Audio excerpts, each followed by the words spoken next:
Right, so hopefully my voice lasts for all of this, so I apologize if it gives up halfway through. My name is Nowak. I'm the Chief Information Officer at BlockX and one of the co-founders. We've been at this for about 3 years now. The product is mature and it's finally into production. So what is BlockX? It's a platform with, at its core, a digital asset exchange. So it's designed to manage the entire life cycle of blockchain-based assets, so including origination, issuance, exchange, settlement, and redemption. And you'll notice that I haven't just said cryptocurrencies or tokens, because aside from the cryptocurrency and ICO space, we also have a regulated part of the business as well. So this is what we have within our infrastructure. At the core of it, there's an exchange, and that's an exchange built from the ground up to deal with blockchain assets, overcoming a lot of the technical hurdles that are prevalent with running an exchange where everything has to be pre-validated. So a lot of that heavy lifting in terms of order validation and making sure we can get throughput whilst knowing that everything is pre-funded is done. We also have an asset servicing segment, which includes custodianship facilities, all backed by very, very secure cold storage. Worth noting that all of the funds that sit within our platform are all held entirely offline within cold storage, and they go directly there. And also the automation of sort of corporate events and actions and the servicing of assets. So that can include investor communications or the payment of sort of coupons or dividends. So that brings us on to the asset creation tool. Originally, when we set out to do this, we were really focused on bonds rather than the ICO market. And currently, we're in the FCA sandbox in the UK for our bond platform, which probably will come out Q3 this year. And that will be a blockchain-driven bond issuance platform, which will allow both sort of investment banks and corporates to directly issue their own bonds, probably saving about 75% of the cost of issuance.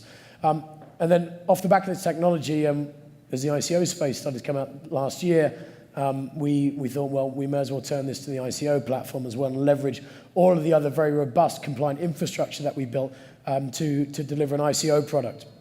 So on top of that as well, we have distribution channels. So our model as an exchange is a little bit different to other platforms in that we're really focused on white labeling out to industry. So our go-to-market strategy has been to run the core infrastructure ourselves, and then to have brokerage platforms that sit on top of it. So we license these brokerage platforms out into the retail trading industry. Currently, we have 10 brokers in the network. 3 of them are live now, and the other 7 we're bringing online at the moment, and probably about another 80 others, all from a variety of sectors in retail trading. So effectively, all of those brokers all display the same underlying order book, so we're aggregating liquidity from a number of different channels. Platforms also, ready for institutional connectivity. We have a fixed gateway, and there'll be a trading terminal coming out for institutional customers later in the year as well. So, one of the problems that we noticed within the ICO space was, well, many problems. A, too much money too soon for companies. B, quality of the ICOs, has been extremely variable. Seems to be getting better now. Now it's harder to raise money. Third thing, cryptocurrency price volatility, lack of governance. So ICOs raising very large amounts of money with no corporate governance, no financial controls, and essentially no protection for the participants coming through. And then finally, one of the big feedbacks that we had with our institutional customer base and private wealth is that there's no access to go straight from fiat into ICOs. This access to allocation is very multifaceted, but we feel that we've gone a long way to solve some of the problems inherent there with our ICO platform. So within the ICO offering, the first thing that we have is a transparent pot allocation system. So for investors that are new to the space, that aren't on the inside track, which, let's be honest, that's where the bulk of all the rest of the money that we need to get in now comes from, by engaging people outside of the community. They're very disheartened by these pre-sale terms that unless you're in the know, you don't get access to the good discounts, and that drives them away and makes them scared. So we implemented a transparent pot allocation system using smart contracts, so it's fully on-chain, it's fully auditable, and everybody can see what's happening. And that pot allocation system allows investors to participate confidently without worrying that they're going to be locked out at an early stage. The second thing that we sort of mandate through the platform is transfer release of funds. So we're looking for companies to have some kind of governance structure, an issuing company that's actually going to hold funds until companies hit milestones to ensure that ICOs coming through the platform are of very high quality. We also have some other facilities as well, OTC desk for block buying and selling, for block transactions in the background, very important for pre-sales. We have a number of third-party providers as well for legal services. Most importantly, easy funding options, both in fiat and crypto. So we can take cash straight into ICO without needing to go through a crypto intermediary and represent that all on chain. And of course, everything that comes through the platform is highly vetted. We have something we call the Shirley test. Shirley is our MD of Capital Markets, 82-year-old mother. And if James wouldn't be happy for his mother to buy the product on the platform, it's not coming on the platform. Hence the Shirley test. So the digital asset exchange token, what is it for? So there's 4 things that you can do with it. So it's intrinsically linked to our book of work. The firstly is it pays for participation fees in pre-ICO rounds. The second is it's the ticket of access to get into the pot allocation system for investors coming onto the platform. So they can underwrite their bids with DAX and ensure that they get an allocation. And in future, we'll roll this out so that you can encompass all the fees on the platform, including for issuers that are coming onto the platform that want to pay for the issuance process as well. So how do we deal with fiat? Alongside DAX, which is our ICO token, we have something called IDAX. Now, IDAX is something that we generate specifically for each ICO, and the easiest way to think about it is it's an on-chain representation of our off-chain holdings, which means that we can issue IDAX under any denomination, be that euro, US dollar, or British pounds, or even another cryptocurrency, to represent funds on-chain in a transparent manner that we have in offline holdings.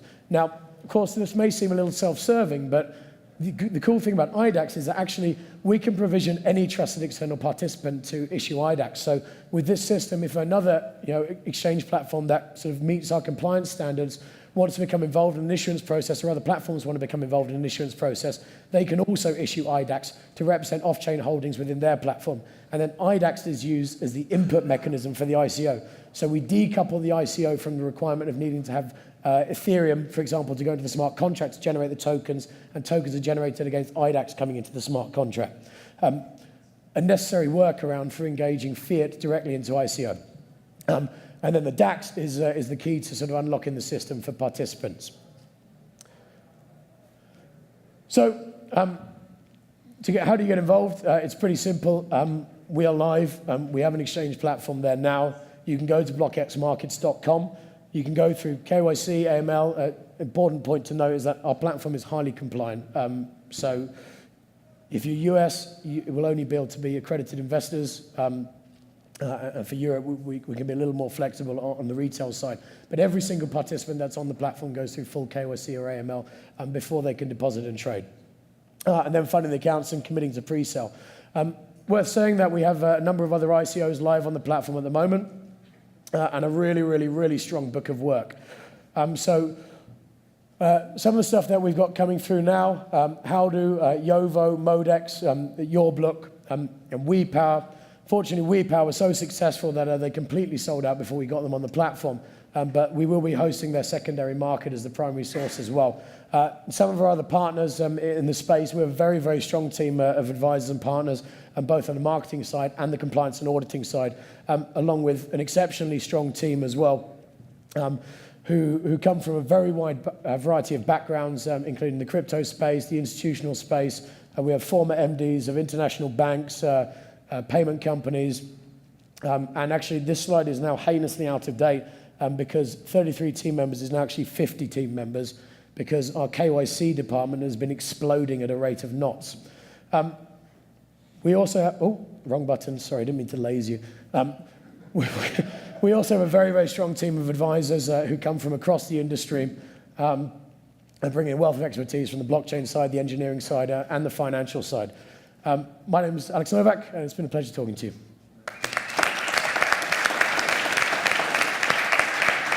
We have just 20 seconds left, so really quick question. How do you connect real assets to IDAX? So How do you verify it? yeah, how do we verify it? So the real assets will be held in our offline system. So whether that's the banking platform or whether that's within our wallet infrastructure, and we have an internal auditing and compliance process that links that. So there is an element of trust involved in the issuance of IDACs, but that's backed up by solid auditing. No external audit? Yeah, external auditing, yes. Okay. Yep. Thank you. Thank you so Thanks. much.